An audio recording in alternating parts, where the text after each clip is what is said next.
In what might be the most Nintendo move of the year so far, the company shadow dropped a new Kirby Smash Bros game at 9:07 p.m. on a Wednesday. You can't make this up. And as the insane person I am, because who needs sleep, right? I decided to beat and review Kirby Fighters 2 to help you decide if it's a game worth the $20 asking price or if you should wait for a sale.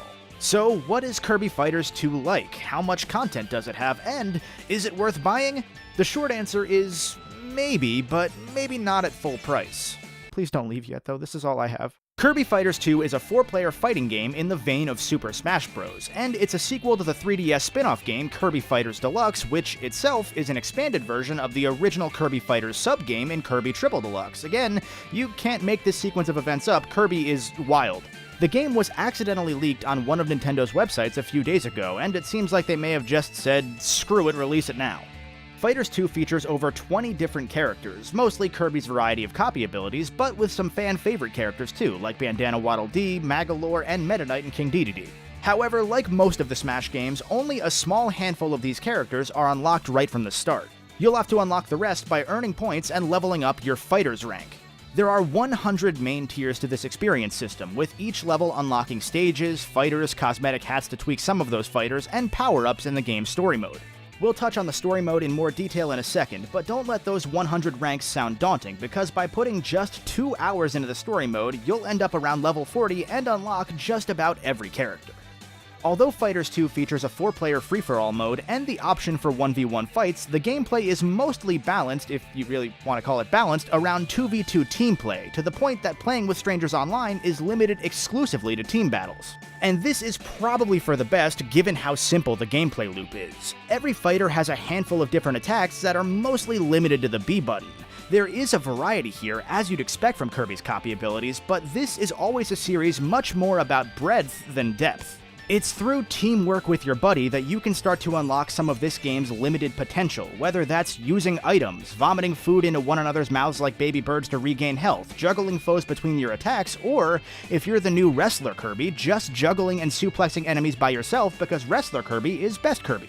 Matches are never gonna last more than 3 minutes tops, and that's being incredibly generous. You'll be lucky to get more than a minute per match. Now, that minute is usually packed full of fun, hectic chaos, but this might be the most pick-up-and-play game I've seen on Switch yet. That's how quickly these matches fly by. The online matchmaking is functional in my experience, which is about the best you can say about a Nintendo game given the company's somewhat poor track record with online multiplayer.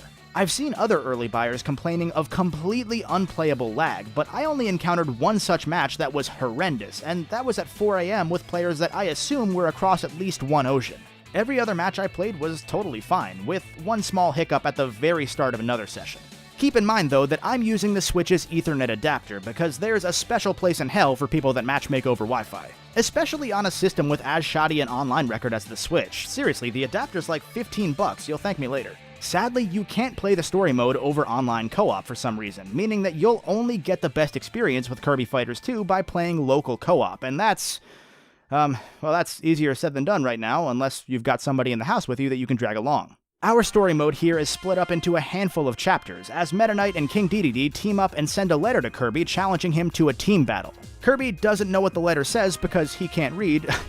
Okay, I love this game, but he goes anyway, and then players will fight their way up increasingly tall battle towers to get to the boss fights at the end. Chapter 1 is only a short 5 battles, Chapter 2 is 10, 3 is 15, and so on. I don't want to spoil how many chapters there are, but the main set took me a little over 2 hours counting deaths.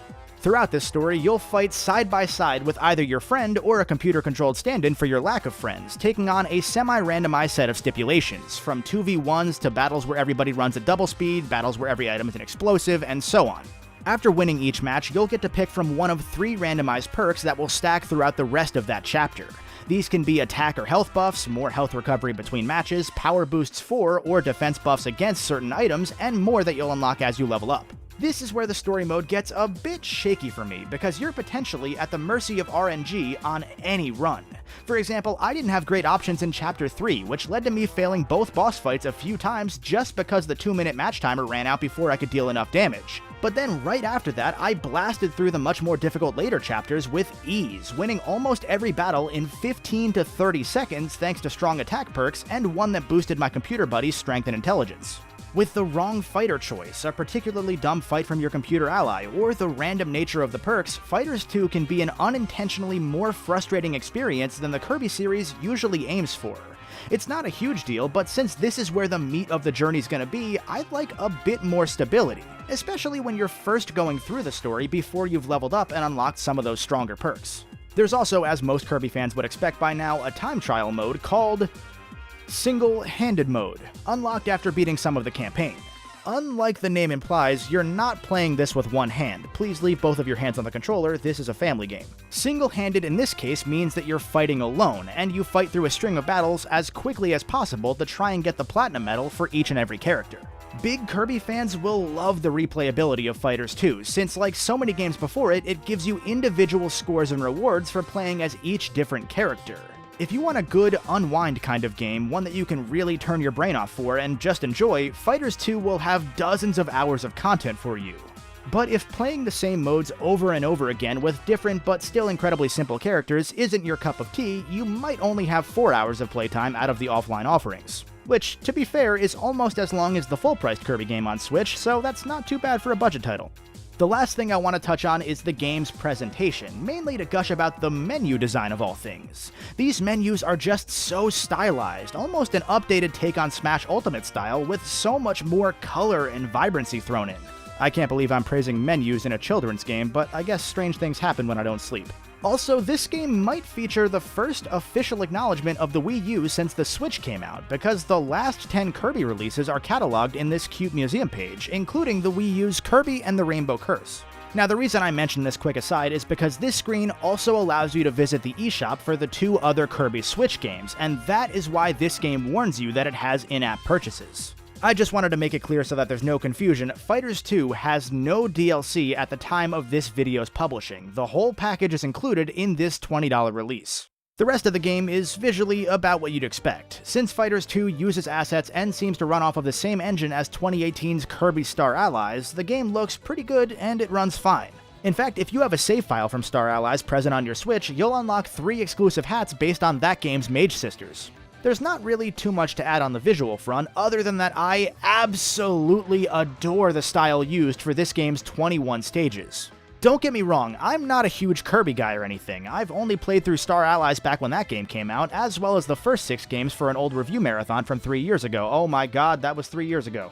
But Kirby has always been stellar with its nostalgic throwbacks, finding a way to expand on the same early concepts, areas, and enemies in a way that feels organic rather than rehashed. The stages here are exactly that same style of throwback, from a rotating tower based on butter building from Kirby's Adventure, to a redrawn Dynablade sprite acting as a stage hazard evoking Superstar vibes. Even the stages based on games that I haven't played give me that warm feeling of nostalgia and made me want to finally set time aside to play Triple Deluxe and Planet Robobot.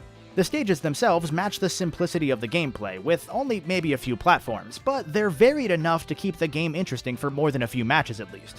So with all of this in mind, is Kirby Fighters 2 worth $20? Well, like many Kirby games, its surface-level simplicity masks a good amount of content hidden underneath. Beating the main story only nets you about 35% completion. But again, like many Kirby games, that content will be pretty repetitive if you do want to see everything. If you decide to go for full completion, or if you just want to relax with a bite-sized filling of the pink puffball, $20 is a fine enough price for this game. On the other hand, if you're more the kind of player that would only go through the main offerings once, you're looking at 4 to 6 hours of playtime before you'd move on to something else. Still not a bad deal for $20, but Kirby's gameplay isn't for everybody, especially not in the form of an unbalanced one-button fighting game. I'd say unless you absolutely need to get your hands on Kirby Fighters 2 right this moment, and remember, both hands, you fucking weirdo, you could probably hold off a few months and wait for it to hit that $10 to $15 sale price. That's the sweet spot in my opinion. At the very least, this'll tide Kirby fanatics over until the 3D Kirby game that got leaked thanks to this game's files, which, now that I think about it, means that this game that got internally leaked and potentially released early due to that leak just itself leaked another game.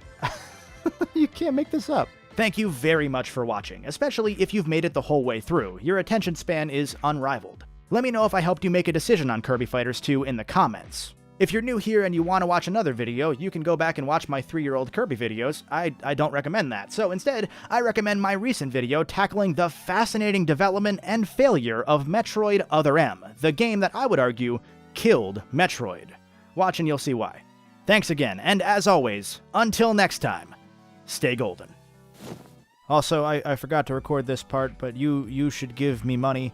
I don't deserve it, but I would appreciate it if you gave me money. If not, that's okay too. Shout out to all these people that do give me money. They are awesome. Especially Goldstorm07, WolfKO-san, Matthew0606, and Buckles Chucklow. Thank you for the money. Goodbye.